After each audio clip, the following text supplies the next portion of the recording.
Nama saya Jaya. Budaya kami ada kalanya belum dikenal di atas permukaan. Padahal kami suku Bunggu yang ada di Kecamatan Pasangkayu, Kabupaten Pasangkayu, Sulawesi Barat, betul-betul kami tuh punya budaya tersendiri, sehingga ke depan agar supaya kami kalau bisa tetap juga dihargai, dihormati. Karena kenapa? Karena tempat tinggal kami jelas, satu tempat, bahasa kami jelas, budaya kami jelas, dan aturan adat kami jelas. Suku kami ini adalah suku Bunggu, dalam arti tinggal di pegunungan, itu artinya suku Bunggu tinggal di dalam hutan, di gunung turun-temurun. Sehingga kami punya budaya tertentu, punya aturan tertentu, dan punya wilayah tertentu. Nama saya Panggo, tokoh desa Adangobi. Kita suku Bunggu, kami namanya suku Bunggu. Yang dulu selalu digelar kami Tori Binggi, Tori Binggi. Coba kami tinggal di pinggir laut, orang tua kami yang dulu. Tapi waktu Belanda bubar dari pinggir laut, naik ke gunung semua, masih dikejar nama Tori Binggi, Tori Binggi. Jadi Puapela tahun 73 dirubah. Jangan lagi Tori Binggi. Kita ini sudah mengganti Tori Binggi. Lebih baik mereka tinggal di gunung, dinamakan sekarang dikasih nama Tori Bunggunya. Begitu. Pertama itu. Sampai sekarang Tori Bunggu terus. Tidak ada lagi istilah Tori Binggi. Orang semua tinggal di pinggir laut. Apalagi kita bawakan nama Tori Binggi. Kan begitu. Coba bahasa daerah di sini Tori Binggi itu pinggir laut. Tori Bunggunya orang tinggal di gunung semua. Kan begitu artinya. Bunggu adalah sebuah tempat, bukan suku. Tempat sebenarnya. Sehingga kalau kita berbicara nama suku itu, kami di sini sebenarnya itu apa itu, suku Indo. Itu nama suku asli. Tapi karena tinggal di gunung, orang langsung rubah itu suku Bunggu. Bunggu itu adalah gunung, bukan nama suku. Tapi orang sudah biasa kami keluar itu di suku Bunggu. Jadi kami punya asal usulnya dari pegunungan antara Sulawesi Tengah dengan Sulawesi Selatan dulu. Sekarang ke Sulawesi Selatan dimekarkan menjadi Sulawesi Barat. Sehingga tempat kami di dua provinsi ini, daerah pegunungan. Pertama-tama terbentuknya Kabupaten Mamuju Utara di Kecamatan Pasangkayu, itu 31 desa, 4 kecamatan.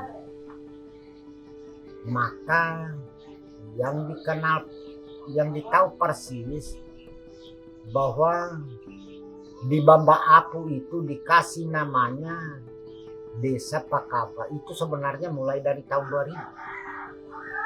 Dari tahun 2000 dikasih nama itu, masih kecamatan di Pasangkayu. Nanti Kecamatan Pasangkayu menjadi Kabupaten Mamuju Utara tahun 2003-2004. Tetap memakai nama Desa Pakaba. Sehingga dikenal di Kecamatan Pasangkayu pada saat itu bahwa ada beberapa suku ini, daerah kita disitulah suku yang ditahu bahwa setiap tahun kita melakukan pesta adat dan memunculkan beberapa jenis budaya.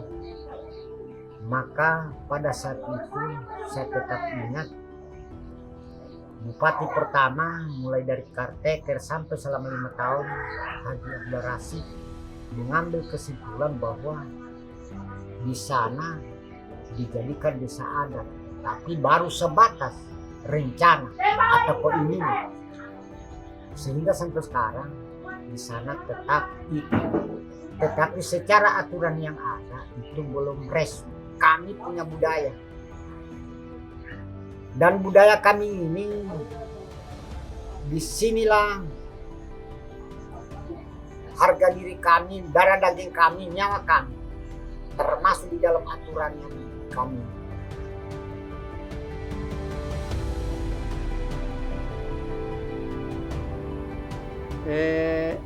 Bikin rumah di atas pohon. Kalau orang tua yang dulu itu masih laku di mana-mana itu di hutan. Kalau dilihat ada putih itu pasti rumahnya orang itu pohon kayu. Sampai 10 meter, 5 meter. Begitu yang dulu. Jadi di situ tompak kesenangan-kesenangan orang. Begitu, bukan, tapi tidak ada artinya apa-apa. Semua kesenangan itu saja. Dalam satu gunung, tak dua saja rumah, kemudian jauh tidak ada orang. Itu dulu karena kemungkinan karena di hutan banyak nyamuk. Tapi kalau kita angkat, kita naik di pohon-pohon, kemudian kita bikin tempat tidur di situ, terutama nyamuk tidak ada. Dan rasa takut kita kepada binatang buas apa segala, kalau di atas pohon tidak ada, merdeka rasanya. Nah, kampung Bantaya seperti ini, Bantaya ini. Jadi adat apa, sini penyelesaian. Pokok urusan apapun bisa diselesaikan adat harus di sini. Nah, kalau melangkah dari sini, tinggal tokoh adat itu dengan kepala desa bakompak bikin surat pengantar dengan pose sekarang itu. Nah, pose lagi dia pose langsung sudah. Cuma tidak sepakat lagi di desa di tokoh adat harus kita dan juga dengan pose kepolisian sudah. Undang-undang negara sudah jalan.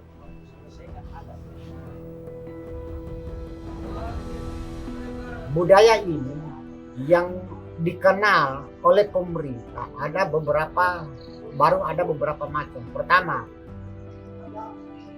yang menarik di atas api itu sudah kami tampilkan di Taman Mini Indonesia Indah. Mulai dari tahun 2004, 2005 sampai seterusnya sampai ke 2009 di Taman Mini Indonesia Indah. Beberapa budaya dalam arti adalah ada dikatakan sarung timba, ada dikatakan itu pobalia, ada dikatakan porego, rego babu,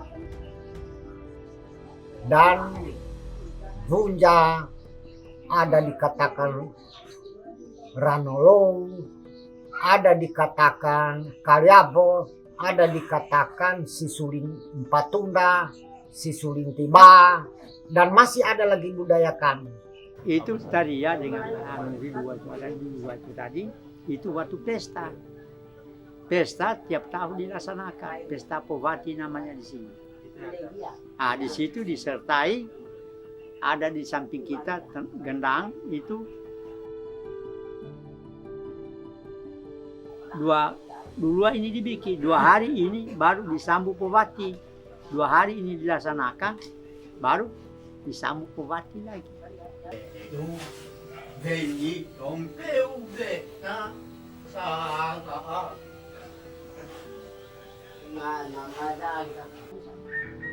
Jadi 5 hari sebetulnya itu baru selesai.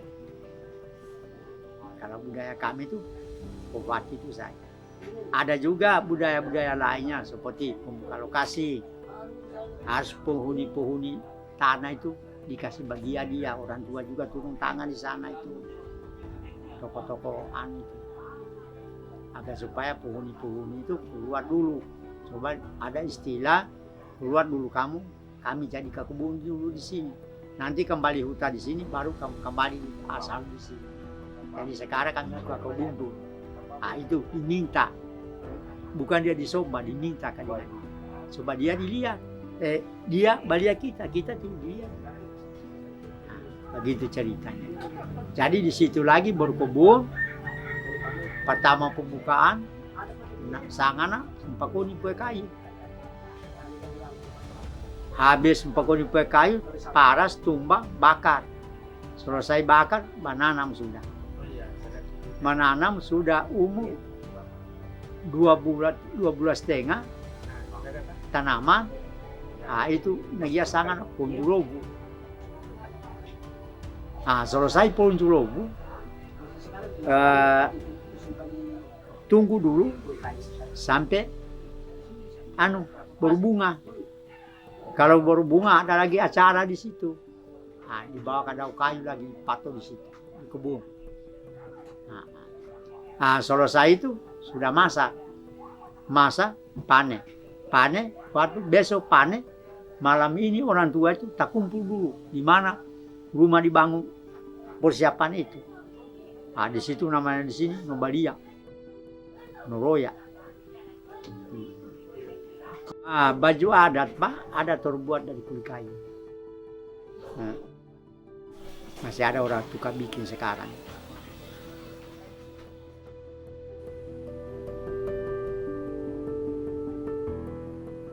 Iya, saya nama Bayu, pembuatan baju suku Bunggu ini terbuat dari kulit kayu Ipoh. Prosesnya ini lama sekali, 1 minggu. Cuma dua fase saja 1 minggu itu.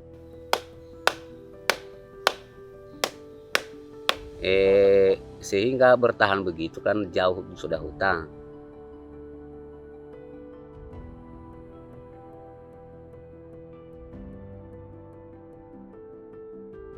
Baru kembali dari hutan, cuma 3 atau 4 saja kita bawa kemari. Habis itu baru dikelola kembali. Dibakar itu, habis dibakar baru dikupas kulitnya seperti kemarin. Habis itu dipukul kasih hancur, baru masak ulang, baru dikelola kembali jadi seperti ini.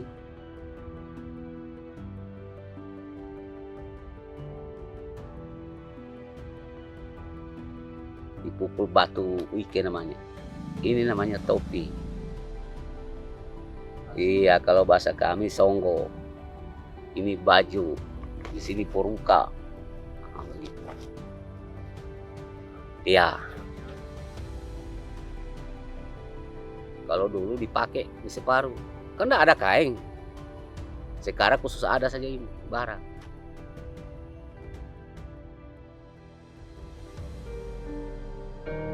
Sungguhnya saya mau ajari mereka, tapi tidak mau, malu. Tidak ada gunanya katanya. Banyak anak-anak di kampung sini. Banyak anak, bukan hanya 1 orang. Dia cuma setengah mati dia bilang mau cari bahan begini. Jadi, ke anak-anak beberapa orang ini saya ajarin tidak mau mereka. Saya nggak tahu siapa lagi. Kalau sudah tiba waktunya sedikit memang, tapi siapa pelanjutnya nanti ke depannya. Sedangkan anak-anak nggak mau saya ajari. Waktu saya bikin di sini, cuma anak data saya balik bagus.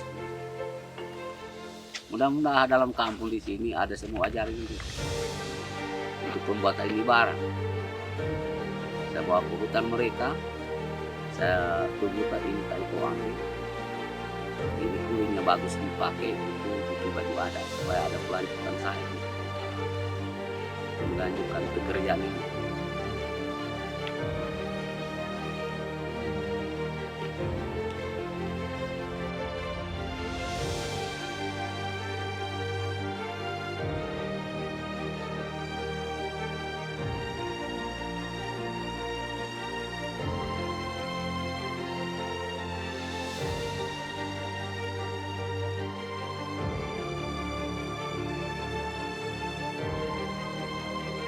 Beda anak-anak dulu, termasuk saya ini dengan anak-anak sekarang.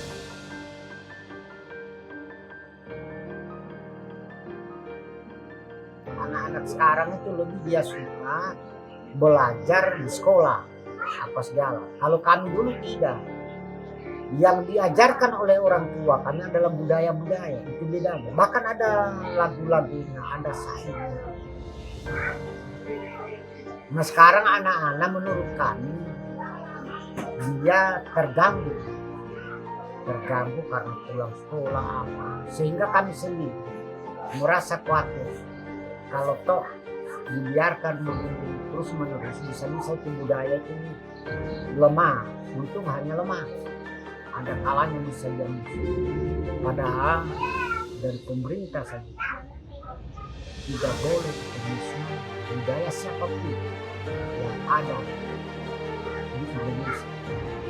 Ada sebagian tidak perlu, tapi kami orang-orang tua masih kami bina anak-anak harus masih budaya, sebab itu perjanjian yang dulu. Sama anak-anak, jangan kamu perhatikan orang perhatikan HP. Coba dengar juga cerita kami orang tua waktu bikin acara dengan orang tua apa semua dia sebut. Itu sekarang kami perintahkan anak-anak HP ada, TV ada. Jangan juga semua TV itu, lupa nanti ada kita. Masuk lagi segala macam. Sebab kita itu ada kita, ada juga menghambat keturunan kakak mungkin itu. Kalau kita di sana itu pada saat dibikin adat itu akan dipanggil dikumpul ke anak-anak. Contoh ini nanti kita tiap dalam 1 tahun 1 kali dibikin. Biasanya kalau bukan bulan 6 dan tiap tahun. Maka pada saat itulah kita akan panggil anak-anak generasi kita melihat, bahkan kita suruh melakukan dan mempertahankannya sampai terus menerus. Itulah langkah-langkah yang kita ada. Anak-anak muda saya gerakkan sekarang. Kalau upacara orang tua, semuanya upacara orang tua yang dulu harus kamu hadir. Kalau bisa, kamu video saja supaya nama-nama disebut orang tua kamu dengar. Itu saya perintahkan sekarang. Bisa kamu pakai HP, tapi harus foto. Jangan cuma mau foto orang saja. Harus direkam. Seperti begitu. Supaya ada apa disebut orang tua pada waktu upacara itu agar supaya kamu dengar. Nah, gitu. Tidak ada lagi perintah lainnya. Kalau bahasa non filosofi kami itu saja.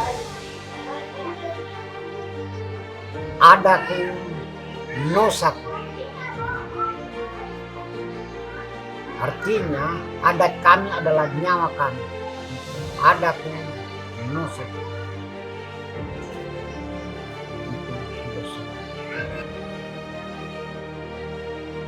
Artinya budaya kami ini adalah nyawa kami. Adalah darah daging kami, adalah harga diri kami, dan adalah nilai-nilai leluhur kami bersatu di dalam budaya, sehingga turun-temurun tidak bisa kami lupakan, karena itu adalah nilai kami.